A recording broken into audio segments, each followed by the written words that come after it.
여자가 이르되 주여 내가 보니 선지자 소리가 우리 조상들은 이 산에서 예배하였는데 당신들의 말은 예배할 곳이 예루살렘에 있다 하더이다.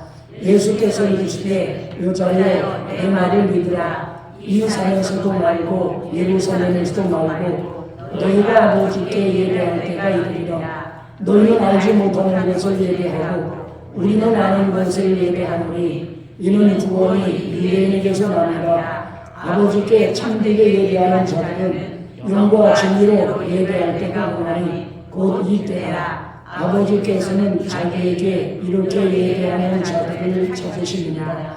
하나님 영이시니 예배하는 자가 영과 진리로 예배할지니라. 아멘. 또 한 가지 사과 말씀드립니다. 오늘 이 말씀을 증거하기 위해서 PPT를 다 준비를 했는데 제일 중요한 건 USB에다 저장을 하고 그것을 가져와야 되는데 컴퓨터에 꽂아놨다가 그냥 저장하지 않고 USB만 뽑아서 왔어요. 오늘 교회 와서 그걸 보고 나서 제 마음속에 그런 생각이 들었습니다. 우리가 한평생 신앙생활하고 주님께 헌신하고 정말 주님을 위해 산다고 했는데 마지막 결정적인 순간에 주님 나라에 들어가지 못하면 어떻게 될 것인가, 그런 생각이 들더라고요. 어찌됐든지 오늘 말씀은 PPT가 준비되어 있지 않기 때문에 가급적 우리가 쉽게 설명드릴 수 있도록 그렇게 하겠습니다. 예수님께서 예루살렘을 떠나서 사마리아로 갈릴리로 가시는데 이 예루살렘에서 갈릴리로 가려면 그 당시에는 두 가지 길이 있습니다. 하나는 요단강을 따라서 거슬려 올라가는 길이 있는데 그쪽으로 가면 6일 정도 걸리고, 그 다음에 이 사마리아를 통과해서 가면 절반 정도밖에 걸리지 않습니다.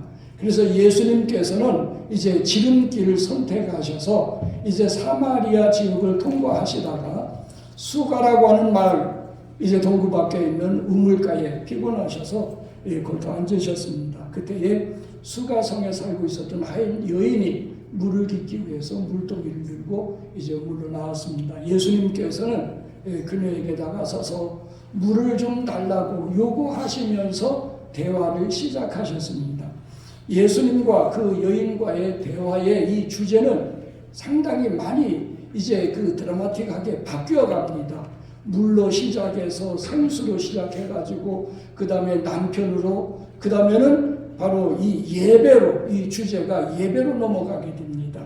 오늘 본 말씀에 보면 20절에 이 수가성 여인이 예수님께 그렇게 묻습니다. 내가 볼 때 당신은 참 선지자인데 평소에 이제 궁금하게 여겼던 점을 선지자이신 예수님께 물어보는 겁니다. 그 질문은 우리 조상들은 이 산에서 예배하였는데 당신들, 유대인들이죠, 예루살렘에서 예배드린다고 하니 어떤 것이 맞느냐?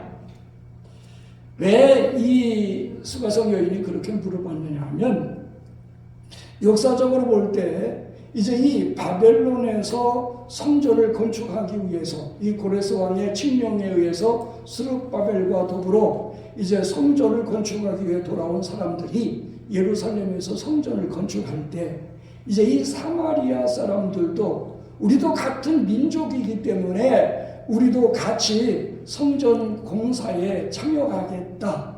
근데 이 바벨론에서 포로로 잡혀갔다가 돌아온 사람들은 이 사마리아인들을 유대인으로 같은 동족으로 취급하지 않았습니다. 그래서 그걸 거절했어요.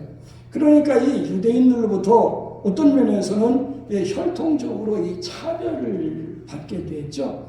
그래서 이 사마리아 사람들은 그 이후에 바로 BC 322년입니다. 이 그리심 산에다가 자기들만의 성전을 건축했습니다. 그리고 이제 그곳에서 하나님 앞에 예배를 드렸는데, 그러나 이 신명기적인 그들의 신앙은 하나님께서 자기 이름을 두시기 위해서 택하신 곳, 그것이 어디입니까? 예루살렘이거든요.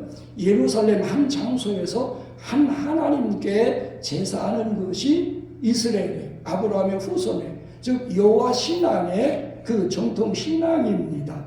그렇기 때문에 이제 이 유다인들의 입장에서 볼 때는 그게 옳지가 않았어요. 그래서 어떻게 보면 다윗 왕족 가운데 이제 할키누스라고 하는 사람이 BC 129년에 이 그리심산에 있는 그 성전을 헐어버립니다. 그래서 그 이후에 이 사마리아인들은 성전은 없지만은 그리심산을 성산으로 생각하고 거기에 가서 기도하고 때로는 예배하고, 그곳이 바로 이제 하나님께서 임재하시고 하나님께 예배드린다는 그 신앙을 가지고 있었던 겁니다. 그래서 그 사실에 대해서 물어본 거예요. 그때 예수님께서 뭐라고 대답하시느냐? 21절 23절에 보면 예수님이 그렇게 말씀하십니다. 여자여 내 말을 믿으라. 이 산에서도 말고 예루살렘에서도 말고. 그러니까 예배의 장소가 중요한 게 아니다 그 말이에요. 오늘날 말로 말하면 예배의 형식이나 절차나 어떤 모양이 중요한 것이 아니라 그 말입니다. 그러면서 예수님께서는 너희가 아버지께 예배할 때가 이르리라. 아버지께 참되게 예배하는 자들은 영과 진리로 예배할 때가 오나니 곧 이때라. 아버지께서는 자기에게 이렇게 예배하는 자들을 찾으시느니라고 말씀하셨습니다. 여기에 참되게라는 헬라어 알레디노스는 진짜의, 실제의, 성실한, 진실한, 올바른, 정직한이라고 하는 뜻이 있습니다. 그렇다면 하나님 앞에 올바르게 예배하는 것, 정말 참되게 예배하는 것. 하나님께서 찾으시는 사람은 올바르게, 정직하게, 참되게, 성실하게 예배하는 사람들을 찾으시는데, 그럼 하나님께서 찾으시는 그 참된 예배는 무엇이냐 그 말이에요. 장소보다, 어떤 형식보다, 의식보다 더 중요한 예배는 무엇이냐. 오늘 참된 예배라고 하는 제목을 가지고 예수님께서 그 수가성 여인에게 교훈하신 그 내용을 우리가 함께 살펴보면서 은혜를 나누도록 하겠습니다. 첫째는 우리가 참된 예배를 드리기 위해서는 우리가 누구에게 예배하는지 예배를 받으시는 그 대상을 바로 알아야 됩니다. 대부분 우리가 예배에 실패하는 이유는 바로 예배를 드리는 대상에 대해서 바로 알지 못하고 이해하지 못하고 경험하지 못하고 그분을 믿지 못한 데서 비롯되는 겁니다. 오늘 본 말씀에도 보면 22절에 예수님께서 사마리아 여자에게 그렇게 말씀하십니다. 너희는 알지 못하는 것을 예배하고 우리는 아는 것을 예배하노니 이는 구원이 유대인에게서 남이라고 기록되어 있습니다. 즉 사마리아 사람들은 알지 못하는 것을 예배한다. 그 말씀의 의미는 뭡니까? 그들이 예배의 대상에 대해서 바로 알지 못했다고 하는 겁니다. 그럼 왜 그렇습니까? 우리가 열왕기하 17장 24절에서 33절까지 보면 바로 북왕국 이스라엘이 멸망하게 되는 과정에 대해서 거기에 기록되어 있습니다. 이제 아수르가 BC 722년 북왕국 이스라엘을 침략해서 그들을 멸망시킵니다. 근데 이 아수르가 사용했던 정책은 강제 이주와 혼혈 정책을 사용해서 바로 이스라엘이라고 하는 민족 자체를 이 지구상에서 없애려 버리려고 했습니다. 그래서 북왕국에 살고 있는 그 이스라엘 민족을 사로잡아서 세계 곳곳에 강제적으로 이주하도록 만듭니다. 그리고 북왕국 이스라엘 수도가 어디였죠? 이 사마리아입니다. 이 사마리아 성에는 바로 이제 바벨론과 구다와 아와 하맛과 스발와임과 이제 그 지역의 사람들을 데려다가 바로 이 사마리아 지역에 강제 이주시켜서 그곳에서 정착해서 살도록 했어요. 근데 그 성경에 보면 그들은 하나님을 알지 못하는 이민족이었습니다. 그래서 그들이 사마리아에 와서 살면서 정착하면서 하나님께 예배하지 않음으로 말미암아 하나님께서는 이제 그들을 치셔서 그들 가운데 많은 사람들이 죽었어요. 그러니까 이 사마리아 지역에 살고 있던 사람들이 아수르 왕한테 가서 그 사실을 이야기합니다. 그러니까 이 아수르 왕이 이제 조사해가지고 이 이스라엘 족속들 가운데 레위지파 제사장을 그곳으로 보내서 그곳에서 하나님 앞에 예배하도록 만들었습니다.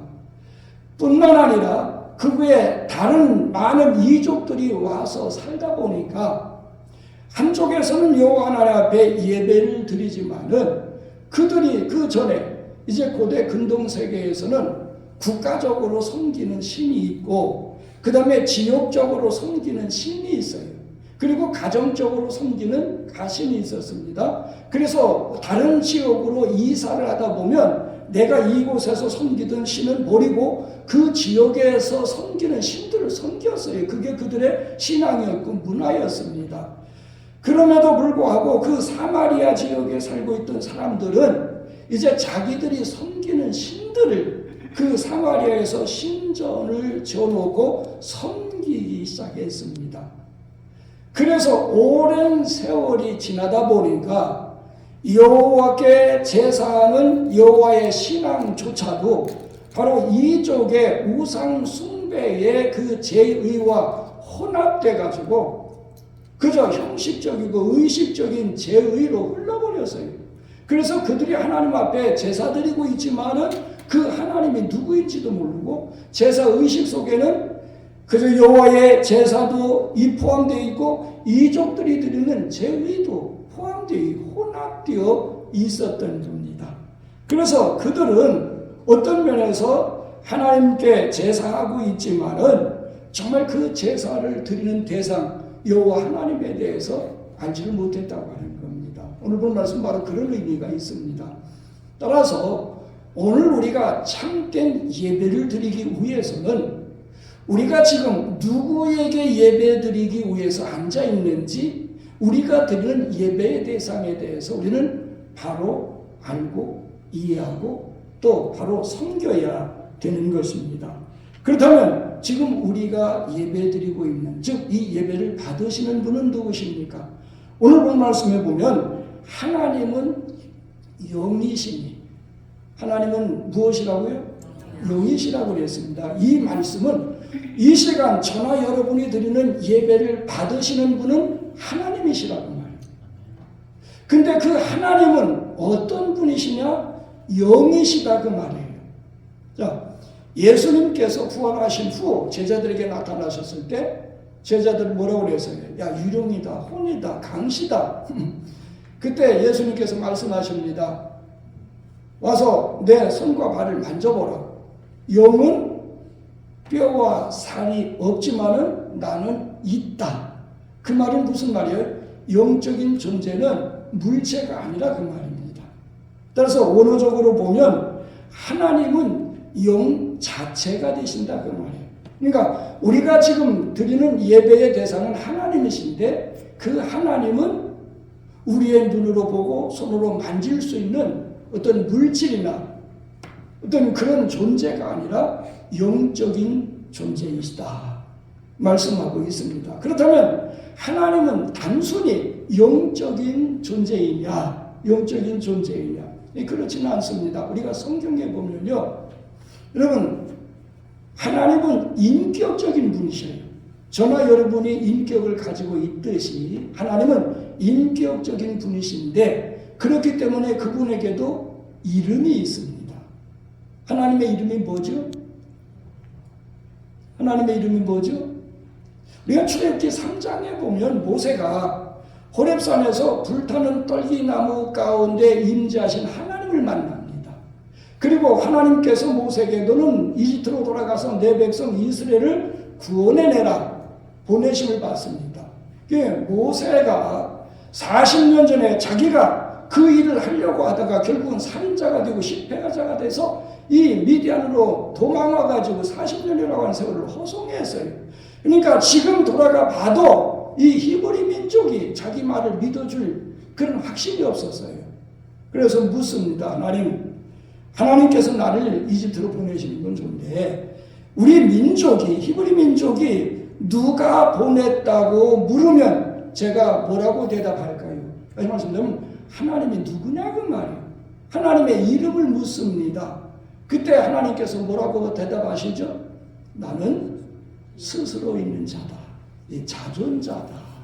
그렇게 말씀하십니다. 그러면서 자기의 이름을 가르쳐 주십니다. 뭐라고 하셨죠? 여호와다. 여호와다. 그러니까 이 여호와, 어떤 면에서 발음대로 하자면, 이 히브리어 원어대로 발음하자면 야훼라고 하는 그런 그 이름입니다. 그러니까 여호와라고 하는 것이 지금 우리가 예배드리고 있는 하나님, 영이신 하나님, 인격적인 하나님의 이름입니다. 우리는 누구에게 예배하고 있는지 그 이름은 적어도 알고 예배해야 되잖아요. 뭐 어떤 사람이 초상집 가서 밤새도록 울고 곡하고 난 다음에 아침에 누가 죽었죠? 그렇게 묻는 것과 똑같아요. 그러면 이제 우리도 그렇습니다. 어떻게 보면 그 이스라엘 민족이나 우리 민족이나 이 역사적으로 문화적으로 이 좀 비슷한 점이 많아요. 우리 한국은 동박 예의지국이라고 하죠. 그래서 아버지의 함자를 함부로 부르지 않습니다. 그렇죠? 높은 사람, 어른의 이름을 함부로 부르질 않아요. 그런데 미국이나 캐나다만 해도 그렇지 않죠. 그런데 역시 이 히브리 민족도 마찬가지입니다. 그래서 이름은 여호와, 야훼라고 하는 이름, 우리가 그들이 성경을 읽을 때도 마찬가지입니다. 이제 그 히브리어 성경에도 보면 여호와라고 하는, 야훼라고 하는 그 이름이 분명히 기록되어 있어요. 그러나 그들이 성경을 읽어 나갈 때 여호와, 야훼로 읽지 않습니다. 성경은 여호와로 되어 있지만은 그들이 읽는 것은 바로 아도나이라고 읽습니다. 아도나이는 주라고 하는 뜻이에요. 주. 그러니까 주여, 아도나이. 다 우리의 주고 창조주가 되시고, 정말 우리가 지금 하나님 앞에 예배드리고 있는 그 대상은 여호와이신데, 이 여호와는 어떤 분이시냐? 바로 이 천지 만물의 모든 것의 주인이 되시는, 주가 되시는 하나님이 바로 지금 우리가 드리는 예배의 대상임을 기억해 줄 줄 압니다. 뿐만이 아닙니다. 모든 것의 주가 되실 뿐만 아니라 이제 이 창세기 17장에 보면 아브라함이 99세 됐을 때 하나님께서 아브라함에게 나타나셨습니다. 근데 그때 아브라함에게 나타나신 하나님은 자기 자신을 아브라함에게 소개하시는데 나는 전능한 하나님이다. 자기 자신을 전능한 하나님으로 소개하셨습니다. 왜 그렇습니까? 99세 된 아브라함, 그리고 사라는 그때 경수가 끊어진 상태였기 때문에 75세 됐을 때 주시겠다고 약속한 아들을 그에게 주시는데 불가능한 것입니다. 인간적으로, 자연법칙적으로 보면 그 불가능한 것이에요. 근데 이 불가능한 것을 가능케 역사하시기 위해서 바로 아브라함에게 바로 전능하신 하나님으로서 나타나셨던 겁니다. 마찬가지입니다. 이 시간 우리가 예배를 드리고 있는 이 예배의 대상은 여호와 하나님인데 그 하나님은 영이시고 인격적이시고 모든 것의 주가 되시고 그 다음에 능치 못하심이 없는 전능하신 하나님이라고 하는 사실입니다. 뿐만 아니에요. 요한 1서에 보면 사도 요한은 하나님을 그렇게 소개합니다. 하나님은 사랑이시다. 무엇이다? 사랑이시다. 사랑이시다. 오늘 본문을 보면 참으로 아버지께 예배하는 자들은 아버지라고 그랬어요. 그러니까 영이신 하나님을 바로 본문 예수님께서는 아버지로 바꾸어서 표현합니다. 그런데 요한 1서에 보면 사도 요한은 하나님은 아버지와 같은 사랑이다. 그러니까 하나님은 영이시다고 하는 것처럼 하나님은 사랑이시다고 하는 것은 본질적으로 하나님 자체가 사랑이라고 하는 사실을 강조하고 있는 겁니다. 그러나 하나님 사랑이신데 막연한 사랑이 아니에요. 어떤 면에서 여호와 하나님은 사랑이셔요. 그분이 영이셔요. 그건 변할 수 없는 진리입니다. 본질적인 성품입니다. 중요한 것은 이 하나님의 사랑이 어떻게 나타났느냐, 그것이 중요한 거예요. 사도 요한은 그렇게 설명하고 있습니다. 하나님의 사랑이 이렇게 나타났다. 어떻게? 죄와 허물로 죽었던 우리를 살리시기 위해서 그 아들 독생자를 이 땅에 보내주셨다. 대속의 제물로.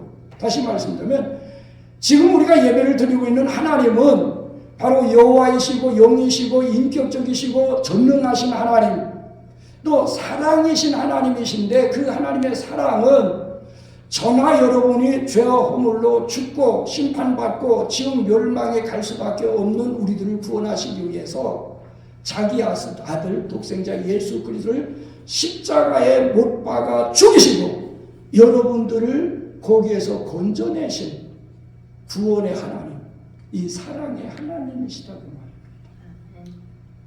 그러니까 지금 우리를 사랑하시고 우리를 구원하시기 위해서 자기 아들을 죽이시고 나를 구원하신 그 아버지 하나님, 전능하신 하나님, 거룩하신 하나님, 전능하신 하나님 앞에 예배를 드리고 있습니다. 따라서 그 하나님이 어떤 분인가, 내가 그 하나님에 대해서 깨닫고 또 이 자리에 임자신 하나님을 내 영이 느끼고 믿음으로 그 하나님 앞에 예배할 때에 그 예배는 참된 예배가 되어집니다.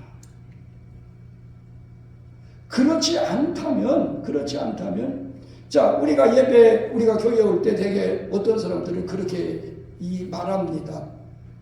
우리 교인들 가운데는 그렇게 말하는 사람 없을 것 같아요. 어디 가냐? 예배 보러 간다. 예배 보러 갑니까? 지금 여러분 예배 보고 있습니까? 예배 구경하고 있습니까? 아니에요. 바로 예배를 드리는 겁니다. 누구에게? 바로 하나님께. 그러면 두 번째로 우리가 살펴볼 것은 하나님은 이렇게 자기에게 예배하는 자들을 찾으신다고 그랬어요. 그렇다면 우리가 지난주에도 말씀드렸습니다. 하나님은 거룩하신 하나님이기 때문에 그 하나님의 임재를 경험하면 이사야와 같이 죄를 자백하고 회개하지 않을 수가 없어요. 우리가 전능하신 하나님, 여호와이신 하나님, 주가 되신 하나님, 우리를 사랑하신 하나님을 바로 알고 깨닫고 믿어질 때 우리는 맨정신으로 그냥 가만히 앉아 있을 수가 없다고 하는 사실입니다. 그래서 이따가 우리가 예배의 방법을 어떻게 드리느냐 이제 살펴보겠습니다만은 그 전에 바로 하나님이 찾으시는 예배자는 누가 참된 예배를 드릴 수가 있느냐, 이 하나님이 찾으신 예배자입니다. 오늘 본 말씀 23절에 보면 아버지께 참되게 예배하는 자들은 영과 진리로 예배할 때가 오나니 곧 이때라. 아버지께서는 자기에게 이렇게 예배하는 자들을 찾으시느니라. 여기에서 참되게 예배하는 자, 이렇게 예배하는 자는 동격입니다. 그러니까 하나님께서 찾으시는 예배자는, 즉 거룩하신 하나님, 전능하신 하나님, 영이신 하나님, 사랑이신 하나님, 인격적인 하나님이 지금 이 자리에 임재하셔서 여러분들의 예배를 받으시는데 어떤 사람의 예배를 받으시느냐 그 말이에요. 그러니까 우리가 참된 예배자가 되어지는 것은 대단히 중요합니다. 우리가 고린도전서 2장 14절에서 3장 3절까지 보면 이 세상에는, 적게 말하면 교회 안에는 세 종류의 사람이 있음을 말해주고 있습니다. 첫째는 육에 속한 사람이 있다. 이 육에 속한 사람은 쉽게 말하면 성령 받지 못한 사람, 구원받지 못한 사람, 예수 믿지 않은 사람.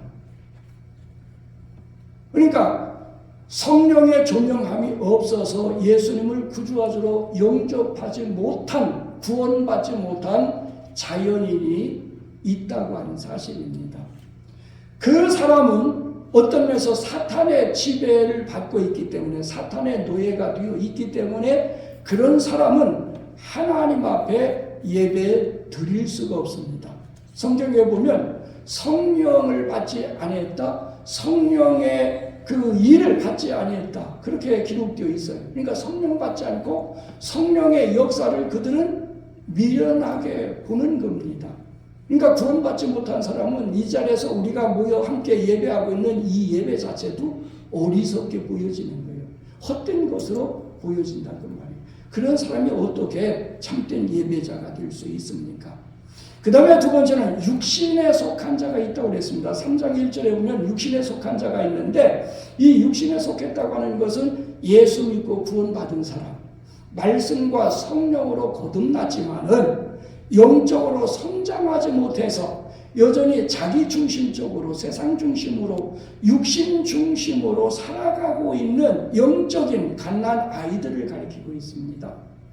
그래서 그런 사람들은 하나님을 아버지라 부르면 하나님 앞에 예배는 드릴 수 있지만은 자기 중심이기 때문에 우리가 예배를 드려도 뭘 받으려고, 그러니까 많은 사람들이 그래. 예배 드리면서 은혜 받으려고, 또 예배에 빠지지 않아야 축복받기 때문에 예배를 잘 드려야 천국 간다고 생각하고, 그건 이제 영적으로 갓난 어린 아이의 수준인 겁니다.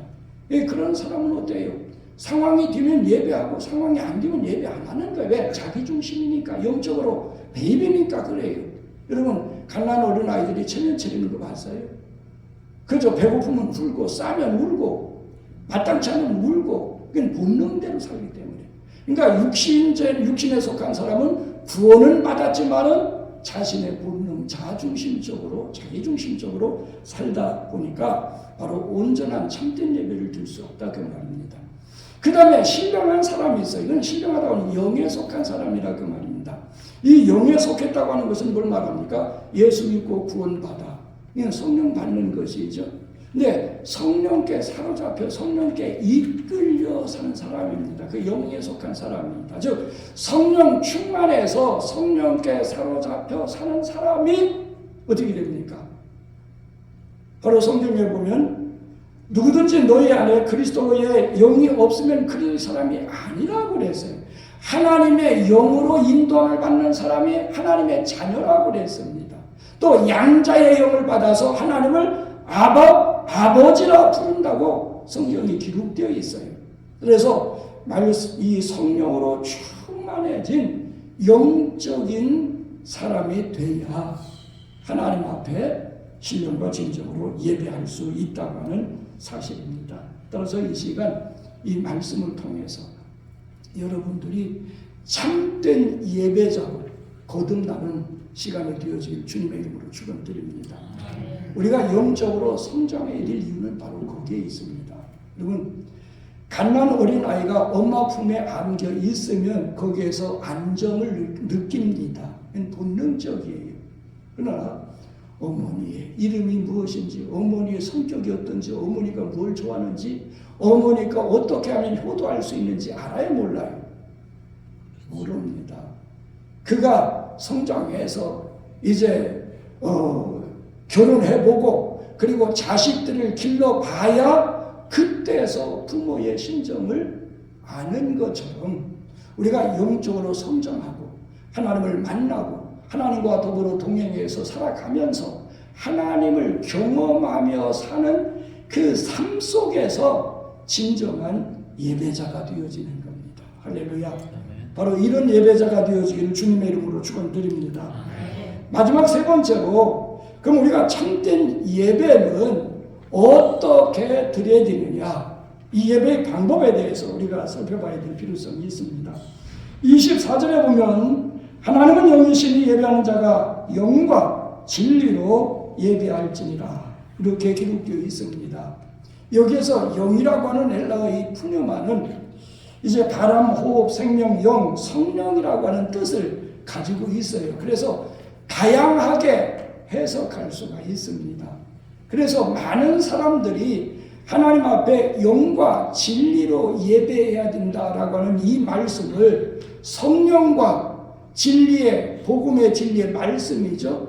성령과 말씀 안에서 예배해야 된다. 그렇게 해석하고 있습니다. 그게 잘못된 것은 아니에요. 그러나 성령은 예배의 대상입니다. 말씀도 하나님의 말씀이고 말씀이 하나님이기 때문에 성령과 말씀은 예배의 대상이지 예배의 방법이 아니라고 하는 겁니다. 그렇기 때문에 우리는 여기에서 영과 진리라고 하는 이 말씀의 의미를 우리는 바로 이해해야 될 필요성이 있습니다. 그러니까 예배의 방법은 영으로 드리는 것이고 그 다음에 두 번째는 진리로 드리는 것. 이게 바로 예배의 방법인데 그렇다면 영으로 드리는 예배는 무엇이냐 그 말이에요. 조금 전에 말씀드렸습니다. 영이라고 하는 엘로푸니마는 바람, 호흡, 생명, 영, 그 다음에 성령을 가리켜요. 그런데 하나님은 영이시니 여기에 영이라고 하는 것도 푸뉴마입니다.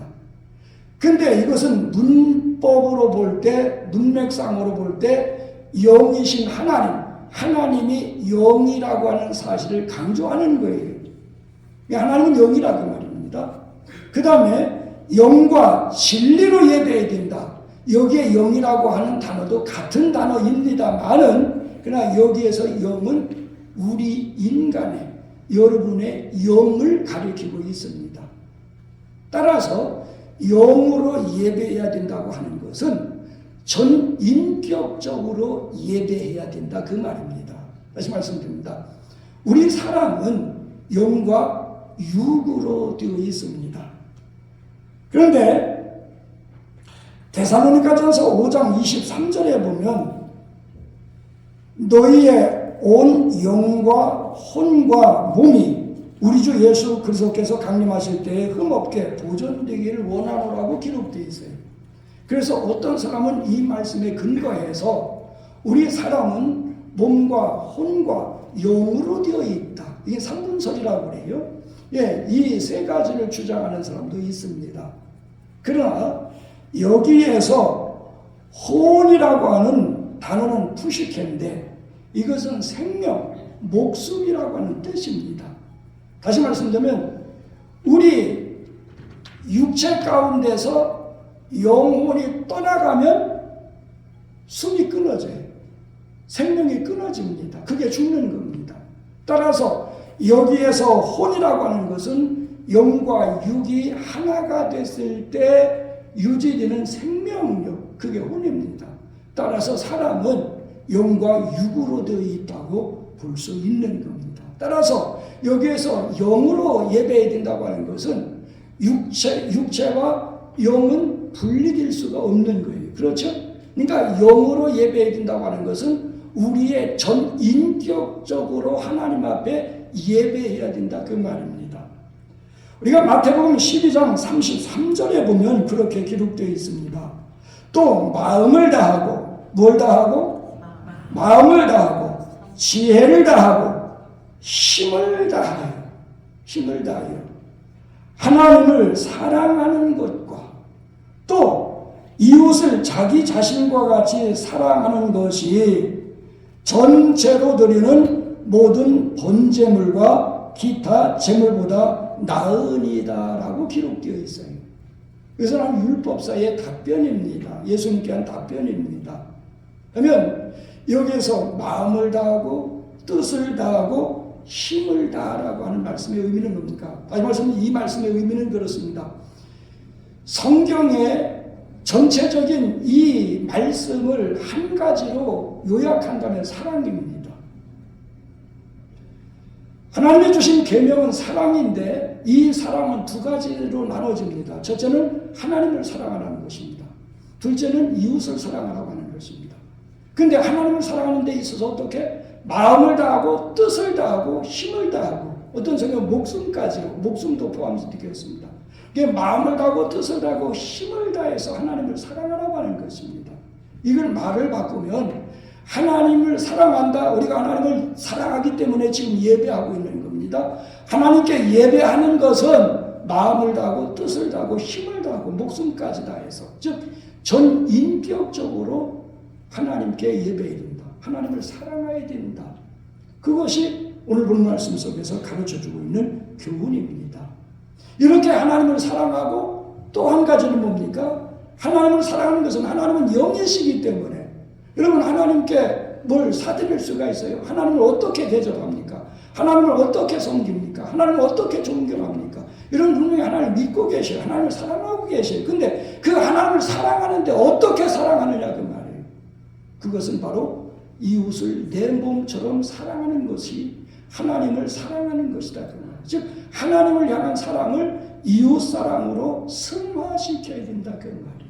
따라서 이 말씀에 볼 때 바로 영으로 예배해야 된다고 하는 것은 내 마음을 다하고 뜻을 다하고 힘을 다해서, 즉 이 시간 우리가 예배하고 있으면서 우리의 마음은 저기 베리도 가 있을 수 있고 한국도 가 있을 수 있고 이 마음이 그러잖아요. 그런 예배가 아니라 하나님이 참된 예배가 아니라 그 말이에요. 그러니까 우리의 마음을 하나님께 초점을 맞춰서 우리가 전 마음으로 예배하는 것.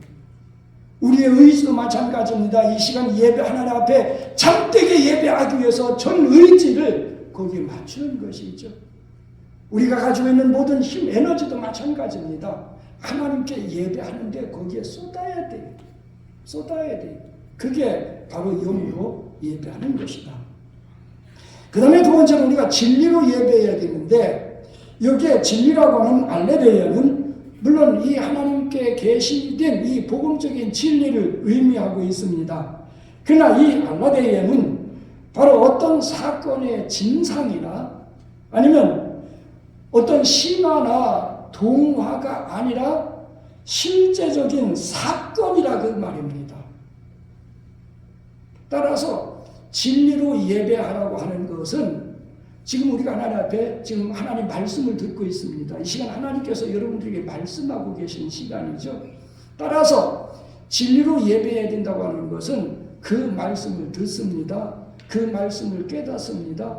그 말씀을 통해서 우리의 믿음의 반응을 일으켜요. 우리가 전 인격적인 반응이 거기서부터 시작되어야만 되는 겁니다. 그러면 그 말씀을 듣고 거기에 대한 반응이 시작되면 어떻게 돼요? 그 깨달은 말씀을 어떻게 됩니까? 실제적인 사건이 되도록 우리의 삶 속에 적용시키고 순종하는 것, 그게 진리로 예배하는 것이다 그 말입니다. 로마서 12장 1절에서 2절에 보면 바로 그렇게 설명하고 있습니다. 그러므로 형제들아, 내가 하나님의 모든 자비하심으로 너희를 권하노니 너의 몸을 하나님이 기뻐하시는 거룩한 산제물로 드리라. 이는 너희가 드릴 영적 예배니라. 너희는 이 세대를 본받지 말고 오직 마음을 새롭게 함으로 변을 받아 하나님의 선하시고 기뻐하시고 온전하신 뜻이 무엇인지 분별하도록 하라. 할렐루야. 바로 영으로 우리가 예배한다는 것은, 전 인격적으로 예배하는 것은 우리들이 모여서 드리는 회중 예배, 이 공적인 예배, 아니면 가정에서 드릴 때도 역시 모여서 드리는 이 예배는 우리가 전 인격적으로 마음을 다하고 뜻을 다하고 힘을 다해서 집중해서 하나님 앞에 예배해야 되는 것이고, 그 다음에 진리로 예배해야 된다고 하는 것은 이 시간 우리가 드리는 예배가 끝나는 것이 아니에요. 우리는 이 시간 예배를 듣고 함께 모인 이 교회가 이제는 지난주에 말씀처럼 세상 속으로 흩어집니다. 그러면 흩어진 교회로서 내게 주어진 삶의 현장에서 오늘 하나님께서 주신 이 말씀을 붙잡고 그 말씀대로 실제로 살아가는 거예요. 뿐만 아니라 우리의 마음이 말씀과 성령으로 새롭게 도전받고 변화되고 거듭나서 순간순간마다 하나님의 선하시고 기뻐하시고 온전하신 뜻이 무엇인지 분별해서 그 뜻을 이루어드리는 삶이 바로 예배인 것입니다. 그게 진리로 예배하는 것이에요.